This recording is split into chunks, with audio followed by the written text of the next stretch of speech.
Hello and welcome to the first training video on the new CG19 replacement system and the CRS remuneration. In this first video, we're going to be looking at creating an event. And to start off with, I've logged into ISAR. As you can see, for this exercise, I'm a CRO. And as I come into here, what I've got is I've got a calendar on screen here. And I've got the notifications window here. So these are events that I've not yet claimed for that I've been to, and this is the current calendar. And in this exercise, like I said, I'm going to be creating an event. And to do that, on this video, I'm going to be using a laptop. It's the same interface on a tablet, such as an iPad. The mobile phone interface is somewhat different, and that hasn't been released just yet. So you can use the system on a mobile phone, but early feedback has been that it's a little bit difficult to find the plus button with your thumb and things like that. So there is a mobile phone interface that we're working on at the moment, and that will be released very soon. But like I said, for this video, it's an iPad or a other tablet or a laptop. And I'm simply going to go to the plus button. Today's the event, and I'm going to add new. And at the moment, we've only unlocked these two events. Ignore a lesson for that's part of the setup. But we've got these two events that we've released. And my location is Hope Cove. If I was a CRO on two teams, I would be able to filter between the two teams. But in this example, I'm just a CRO on one team, and I wish to do log a voluntary practice water event. So I've done that. Obviously, I've got the start time, which is this morning, so I'm starting this at 9 o'clock. And of course, we can load these events before the date. Or of course, as it stands now with the current system, sometimes we make the log right at the start of the event, sometimes we make it at the end of the event. But in this example, I'm making it at the start of the event now. I'm going to add that event.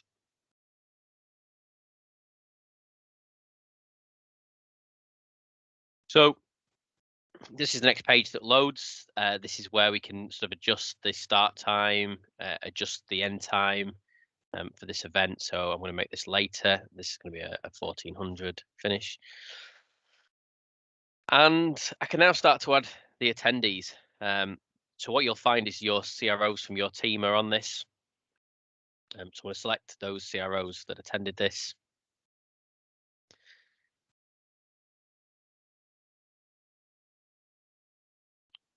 I'm going to identify who the practice lead is, which is this individual here. We have also got a driver, and we've also got OIC. Now, because it's a practice event, the OIC refers to somebody that played the part of the OIC during a practice event. So in this example, Fred Bloggs has organised and led this event, and I was just one of the sort of OICs of one part of the scenario. We'll also add Mick, because Mick was there as well. And there's no particular role there. Now, if somebody's also been a OIC and a driver, what we can do is I can press the driver and I can add into there. So what I've done here is I've identified myself as a driver. I was also the OIC. So I've added two roles there. What I've now got is I've now got a notes page here, and this is primarily the kind of replacement to the old log book as we know it. This is where I can enter free text. It will be used potentially during incidents where we need to just quickly, drop a set of notes.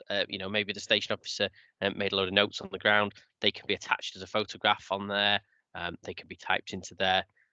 It can't be altered. It's date time bound. So if I put a post into there, as you can see, it's in there, and it was made at this time and this date, and they're the notes in there. The majority of the time this won't be used, but there is a requirement that we still have that ability for certain types of events to be able to have that free text. And we'll come on to the rest of that later. So at the moment, this is a planned event. And what I'm going to do is I'm going to update this one. There is another button that will come on there soon, which will be completed. We've just taken that off at the moment. This is like the first video, and this is like an early release. So it's a planned event.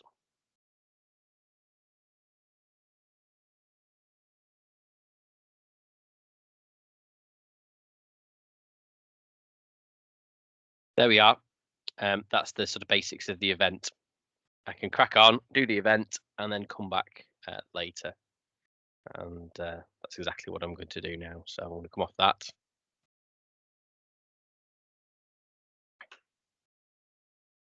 What I can now see is I've got an event in there.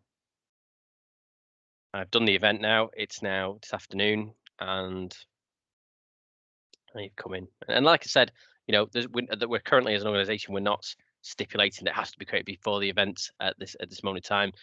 You know, I could do the whole log at the end of the event. I could do that same process I've just done 2 or 3 days beforehand. And so I've come into this now, and what I want to do is I want to edit this event. So again, you know, somebody may not have attended now. I might need to remove or might need to change these roles. But there we are. And as I move over to the training tab, what I've now got is a set of menus that allows me to log what happened. And this is designed to replace as much free text as required. So what did we do? Well, these are general tech rescue skills that you'll see in all the tech rescue skills. And yes, of course, we had danger safety zones. We did a bit of hierarchy rescue, last say in SASP, on sea management, comms. Didn't use any lighting because it was daytime. We did a little bit on casualty handling. Didn't do anything about other agencies, but we did a bit of decon as well. So that's that. There's some others. Did we include a helicopter landing site? Did we start off with a basic search? Did we have a full-blown lamps exercise before we mix this into water? And all other sorts of skills. No. What terrain did we use? Well, we did a lot of this on the beach, and we did some on the yard, and then we went into the pontoon and the harbour. So those are 3 terrains we did most of this day. And what were the scenarios that the team were faced? Well, we did a scenario where the first rescue technique failed. We had some panicking casualties in the waters. We had some missed throw lines, so we had to do some rethrows. What equipment was used? Well, pretty much all of that. So what I'm going to do is I'm going to press all. But we didn't use the rafts, and we didn't use a rope rescue stretcher, and we didn't use an evac stretcher. So that's that. What shoreside techniques we used? Well, let's have a look. I think they were all used, except we didn't use those 2. And then what we've got here is we've got the in-water skills, and at the moment, what we've set this up as where an OIC, the event lead, the SO, DSO, can see what individuals have done recently. So as you can see here, Mick has obviously been to quite a few practice sessions recently, and he's fairly well up to date with things. In fact, he's even done one for several years into the future. That's a slight glitch during testing. And so what did Fred do? Well, Fred did that one. He took part in that one, took part in that one, and that one, and that one, and that one. That one. And that's the kind of idea of that. I appreciate that that's probably not commensurate with the big numbers required for a water SAR session, but this is a sort of theory of using the system. And then lastly, we have reports at the end of this. So here, this is the sort of free text. As I mentioned, we've got the just complete open free text at the front, which will rarely get used, but it's there. We need to make sure we maintain that capability. What we've got here is the sort of closed description, and we've attached a small report called a training practice and exercise form. If I add that, it's simply going to ask me what went well. So this form is designed, you know, to pick up the sort of holistic points, what went well, areas for the team and group to further development, and any other notes relevant to this event. So, you know, I'm going to put here Great teamwork.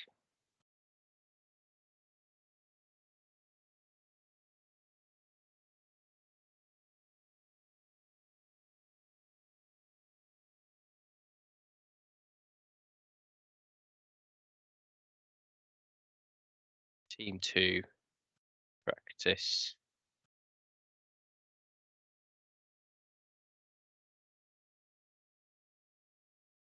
Continuously. And there we are. So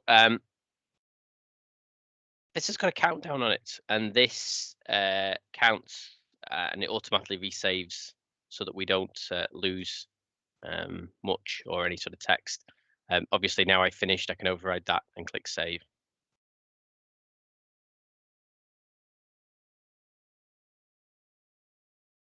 Okay, I've got an opportunity to review what I've typed here. I can change anything he's changing, and now I'm going to submit. There we are. There's a report attached to this event.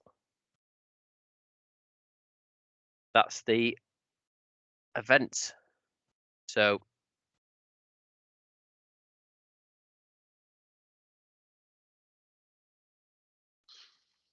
for the second video, what I'm going to do is I'm going to create a second scenario, should I say. I'm going to create another event type, very similar. I'm going to the plus event here. I'm going to create a local knowledge patrol, and that's tonight. Again, Hope Cove.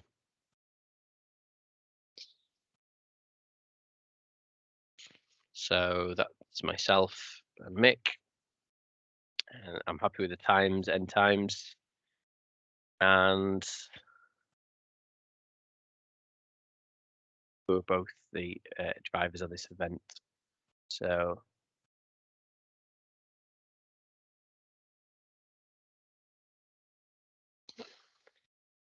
now the local knowledge event, there's a reason we've released that. We wanted to release the water SAR one to sort of show you a lot of the menus and boxes that we've created to reduce the free text, to reduce all that text in the logbook, remembering what techniques we'd used and writing them all down. With the local knowledge, there are less menu options. But one of the reasons I wanted to release this is because this is obviously an event that attracts remuneration. So by releasing this to you guys and girls somewhat earlier, it means that the rest of the team and yourself can practice submitting remuneration, and that's what I'm going to show you in a moment. So again, we've got some checklists working on here. So yes, the SO was aware. We had a briefing before we went on patrol. We packed the lighting and PPE, pre-journey health check. We informed the ops room what we were doing, where we were going, and we've done a radio check. And again, this doesn't necessarily have to be done before we go. We don't want to dictate that. This can be completed retrospectively at the end. But it's just a bit of a prompt for maybe CROs that only just sort of finding their feet, only just qualified and starting to go out and do patrols. It's a bit of a prompt. So we've been out, we've done our patrol. Yes, there's plenty of fuel on board. We had a debrief, unloaded lighting and PPE, get the vehicle cleaned down, telecommunications, phones, iPads, radios are in good order, and we've informed the MRCC we're back on station. So that's fairly self-explanatory. And then what we've got is we've got the general report. Ignore the feedback form, that will be going in the next few days. It was just part of our testing. So the general report patrol is fairly short and sweet. What was the situation? What actions did you take? And are there any debrief issues? For example, the access has changed at a certain place, and it might be something worth discussing in the next training. So that's that.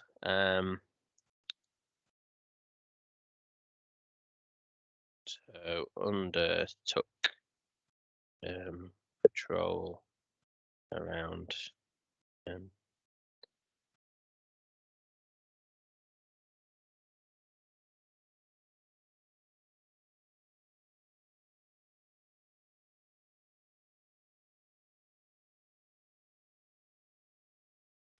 okay, so undertook patrol around North Harbour, West Beach, Blue Sands.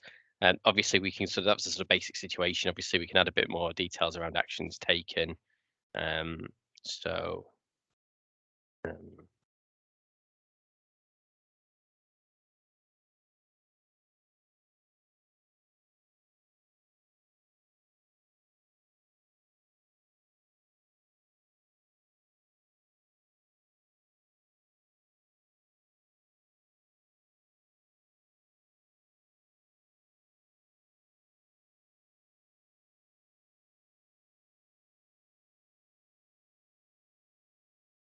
debrief issues, padlock. Now, if I accidentally mistype, one of the beauties of this obviously is we have spell checker. So padlock changed recently. Each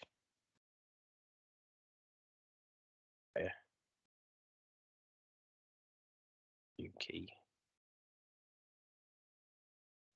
Okay, and I'm going to save and confirm.